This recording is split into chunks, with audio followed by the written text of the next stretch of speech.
السلام عليكم ورحمة الله وبركاته. الحمد لله نحمده ونستعينه ونستغفره ونعوذ بالله من شرور أنفسنا، من يهده الله فلا مضل له ومن يضلله فلا هادي له، ونشهد أن لا إله إلا الله وحده لا شريك له، سيدنا ونبينا وشفينا حبيبنا مولانا محمد صلى الله عليه وعلى آله وأصحابه وبارك وسلم. إن الله وملائكته يصلون على النبي يا أيها الذين آمنوا صلوا عليه وسلموا تسليما. সবাই মুহাম্মদের সাথে দুরূদ শরীফ পড়ি। আল্লাহুম্মা সাল্লি আলা সাইয়্যিদিনা ওয়া নাবিয়িনা ওয়া শাফিঈনা হাবিবিনা মাওলানা মুহাম্মদ সাল্লাল্লাহু আলাইহি ওয়া আলা আলিহি ওয়া আসহাবিহি ওয়া বারাক ওয়াসাল্লাম। আল্লাহ রাব্বুল আলামিনের দরবারে লাখ কোটি শুকরিয়া। আজকে আন্তর্জাতিক এই ঐতিহ্যবাহী সরোয়ার্দী উদ্যানের মাঠে আন্তর্জাতিক সিরাত সম্মেলনের সম্মানিত সভাপতি, প্রধান অতিথি এবং আমার রসুল প্রেমিক ভাইয়েরা, সিরাত মাহফিল এই জন্য বলা হয় যে রাসূলুল্লাহ সাল্লাল্লাহু আলাইহি ওয়াসাল্লামের জন্ম থেকে মৃত্যুর আগ পর্যন্ত যত তিনি আমল করছেন এবং যা করছেন সেইটা সম্পর্কে আলোচনা করা। আমাদের দেশে আর একটা প্রচলন আছে ঈদ-ই মিলাদুন্নবী। এইটা কিন্তু বাংলাদেশে যারা করে তারা, আমি মনে করি এটা শরিয়া গ্রহণ করে না, শরিয়া বিরোধী। আমি কোরআন হাদিস দিয়ে আপনাদের সঙ্গে বুঝাই দেব। আমাদের দলিল কি? কোরআন এবং সুন্নাহ, ঠিক কিনা? আল্লাহ হাবিব কি বলেন? তারাকতু ফীকুম আমরাইনি লান তাদুল্লু বা'দি মা তামাসসাকতুম বিহিমা কিতাবাল্লাহি ওয়া সুন্নাতুর রাসূল।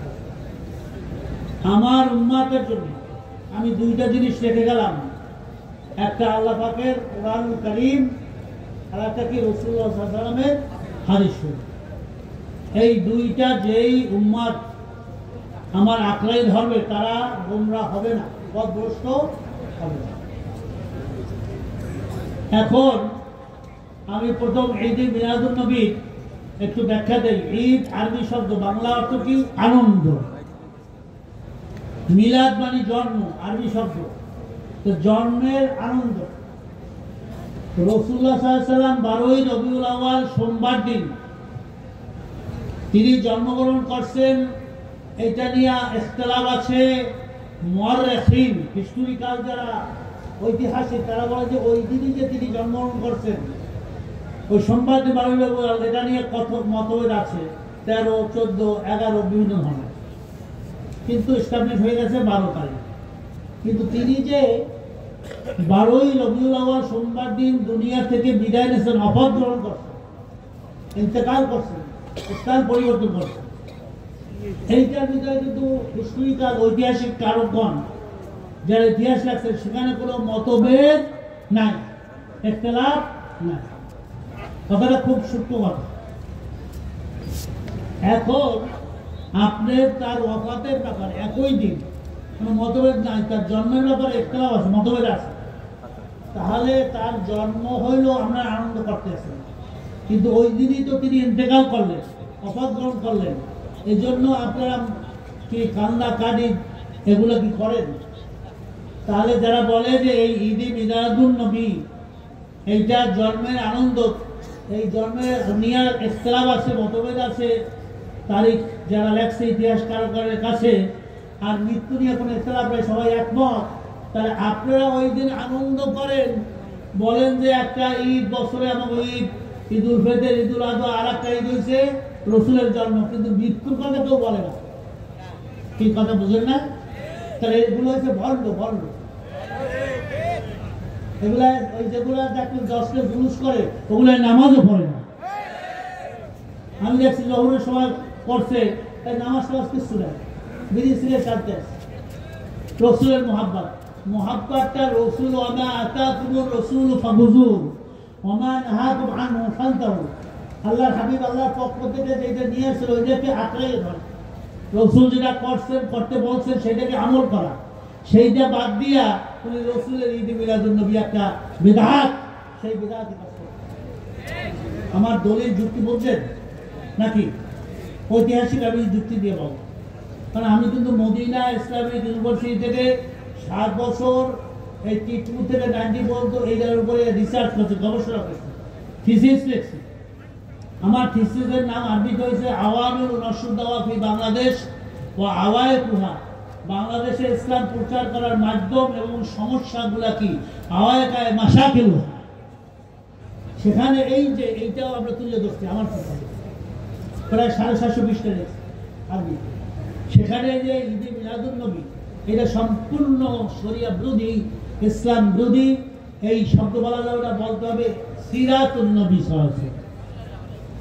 তাহলে আমরা জন্ম মৃত্যুর সব কথা আসতেছে না। মক্কি জীবনের 13 বছরের যে রাসূলুল্লাহ সাল্লাল্লাহু আলাইহি ওয়াসাল্লাম দাওয়াতি কাজ করছেন, নবুয়ত প্রাপ্ত হয়ে 40 বছরে, কত বছরে নবুয়ত প্রাপ্ত হয়েছে? কত বছরে?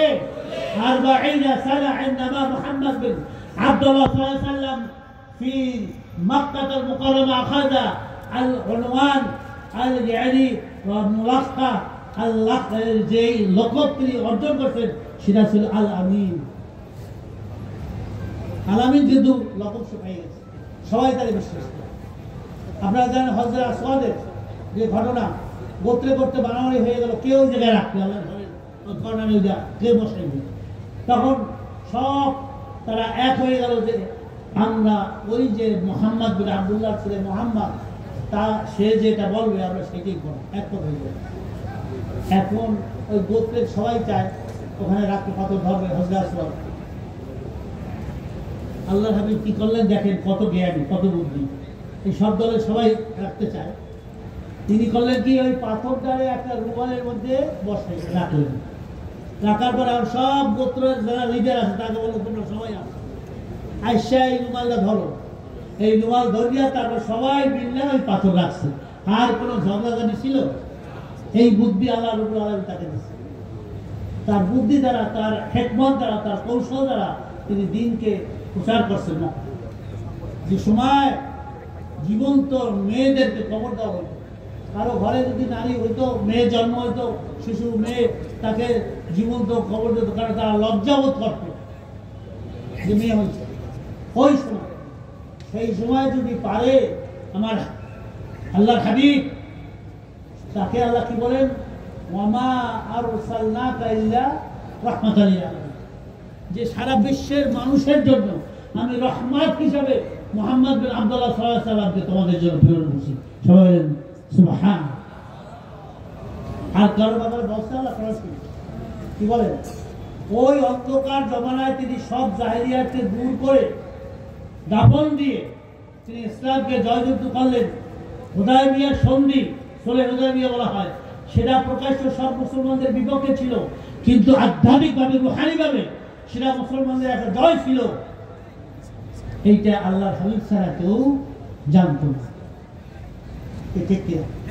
সাহাবারা বলছে যে আমরা এই মানি না, ইয়া রাসূলুল্লাহ।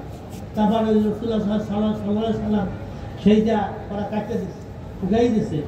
এখন ওই যখন সাহাবাদেরকে বললো, আল্লাহ হাবিবকে বললো যে আমরা সাল্লাল্লাহু আলাইহি সাল্লাম আমরা রসুলই তো মানি না, তা ওখানে রসুল কেন রাখা হয়েছে? তখন আল্লাহ হাবিব আলী কালামকে বললেন তুমি এটা কেটে দাও, মুছতে দাও। তিনি বললেন যে আমি আল্লাহ রসুলের নাম মুছতে পারবো না, আল্লাহর দেওয়া। তখন আল্লাহ হাবিব নিজে কোন জায়গায়, সে তো আর ওই লিখতে জানতো না, করতে জানতো না, সে দেখাই দিচ্ছে বা নিজে বুঝতে পারে। কথাটা বুঝছেন? এখন ইসলাম আল কবি মিন কিবারিল ইয়ানি কলবুন ওয়াসি, ইসলামকে সংকীর্ণ করা যাবে না, ব্রডনেস, ব্যাপকতা থাকতে হবে, মন বড় থাকতে হবে, ছোট বড় জিনিস নিয়ে ঝগড়া করা যাবে না। ফরজকে আগে আহমিয়ত দিতে হবে, ওয়াজিব, তারপর সুন্নাত, মুস্তাহাব। কিন্তু আমরা মুস্তাহাব নফল লইয়ে মারামারি করি, কাটাকারি করি, ফরজের খবর নাই, নামাজ নাই, কিয়ামতের দিন নামাজ সম্পর্কে আগে জিজ্ঞেস করবে, নামাজ নাই। আল ফারকু বাইনাল মুসলিম ওয়াল কুফর তারকুস সালাহ। আল্লাহ হাবিবের কাছে জিজ্ঞাসা করছে, ইয়া রাসূলুল্লাহ, মুসলমান এবং অমুসলমানের পার্থক্য, ডিফারেন্স কি? তখন আল্লাহ হাবিব স্পষ্ট ঘোষণা করলেন, আল ফারকু বাইনাল মুসলিম ওয়াল কুফর তারকুস সালাহ। মুসলমান এবং অমুসলমানের মধ্যে পার্থক্য, মুসলমান নামাজ পড়ে আর অমুসলমান নামাজ নাই। মুসলমান রোজা নাই, রমজানের মুসলমান সুদ ঘুষ খায়, মুসলমান স্ত্রীর পিড়ায়, মুসলমান বাপ মার লগে খারাপ ব্যবহার করে, মুসলমান ভাই বোনের হক ঠগাই খায়, মুসলমান। এবারে তোমরা কে কইছে তুই মুসলমান? তুই মুসলমানের কলঙ্ক।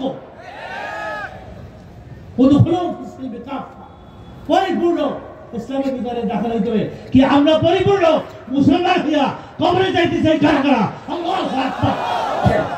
আল্লাহ আপনি দেখতেছেন, আপনি রহমতের ফেরেশতা দেখতেছেন, আমরা মুসলমান হয়ে যাই। এবং হাত নামান। শেষ কথা বলে শেষ করি, আমার সংকেত দিয়ে দিয়েছে শেষ করার। রাসূলুল্লাহ সাল্লাল্লাহু আলাইহি ওয়াসাল্লাম তিনি মক্কা থেকে হিজরত করে 10 বছর মদিনায়, তিনি কি জিহাদে শরীক হয়েছেন না হয় নাই? কোথায় কোথায়? উহুদের যুদ্ধে, বদরের যুদ্ধে, খন্দকের যুদ্ধে, প্রচুর যুদ্ধে শরীক হইয়া বদরের যুদ্ধে মাইর খাইছি কি খাই নাই? মাথা ফাটে রক্ত পড়ছে কি পড়ে নাই? দান দান শহীদ হয়েছে কি হয় নাই? আমরা কয়জন মুসলমান ইসলামের জন্য মাইর খাইছি, দিন কায়েমের জন্য মাইর খাইছি? দেখি আমি খাইছি। আমি 2011-র 4-5 তারিখ যখন মুক্তাঙ্গনে যে আল্লাহর এই সংবিধান থেকে হাসিনা এই উঠাই দেয়, আল্লাহর উপরে পুরো আস্থা বিশ্বাস, হ্যাঁ, এইটার উপরে আমরা মুক্তাঙ্গনে বিশাল সমাবেশ করছিলাম। আমাকে আমিও বিশ্বের চরমাই হাফিজুল্লাহ তারা তিনিও ছিলেন, আমিও ছিলাম, 2 ভাই ছিলাম আমরা। তাকে ফালাইছিলেন, তখন মুজাহিদ তাকে ধরিয়ে ফেলাইছে, আর আমারে ফালাইছে 2-1 মুজাহিদ ধরতে পারছে, কিন্তু পুরা মাটিতে পড়ে গেছি এবং ওই রাস্তায় সেখানে হাত ভাঙে গেছে, পা ভেঙে গেছে। 1.5 মাস হসপিটালে ছিলাম। আপনারা জানেন এই যে শহীদ ডক্টর একটাই না 1.5 মাস। আমার কথা হয়েছে আগামী নির্বাচনে এই দেশে আমরা আওয়ামী লীগ দেখছি, বিএনপি দেখছি, জাতীয় পার্টি দেখছি, সব দেখছি। 53 বছরে আগামীতে ইসলামকে, ইসলামী আইনকে, ইসলামী শাসনকে আল্লাহর জমিনে প্রতিষ্ঠা করার জন্য কারা কারা দাঁত ভাঙা শাহাদাতের রাসূলের সুন্নাত আদায় করতে চাই, প্রয়োজনে জীবন দেব, মাথার রক্ত দেব, দাঁত ভাঙবো, এদেশে ইসলামী শাসন কায়েম করবে খালি মুখে নাই আমি মুজাহিদ, আমি মুসলমান। উনি কোনোদিন ইসলামের জন্য মাইর খায় নাই, জেলে যায় নাই, হাত ভাঙে নাই, উনি মুসলমান। আরে রসুলের সুন্নাত আদায় করতে হলে মুক্তি জীবনও লাগবে, জামাতি জীবন এবং মাইর খাওয়ার জীবন, জিহাদি জীবন লাগবে, ঠিক কিনা? তাহলে পুরা মুসলমান হওয়া যাবে। এই শপথ আজকাল সিরাজ মাহমুদ করে যান যে ইনশাআল্লাহ আগামী নির্বাচনে ইনশাআল্লাহ ইসলামের পক্ষে, হাত পাকার পক্ষে আমরা সব দেখছি। এবার যার শক্তি আছে, জানি মাল কোরবানি করে, মালি কোরবানি করে আমরা বিশ্ববাসীকে দেখাই দেবো যে আগামী দেশ হবে ইসলামের দেশ, দ্বিতীয় বৃহত্তম এই বাংলাদেশ ইসলামী শাসন হবে, ইসলামী শরীয়ত অনুযায়ী চলবে, এই মদিনার সনদ অনুযায়ী চলবে। কারা কারা রাজি আছে?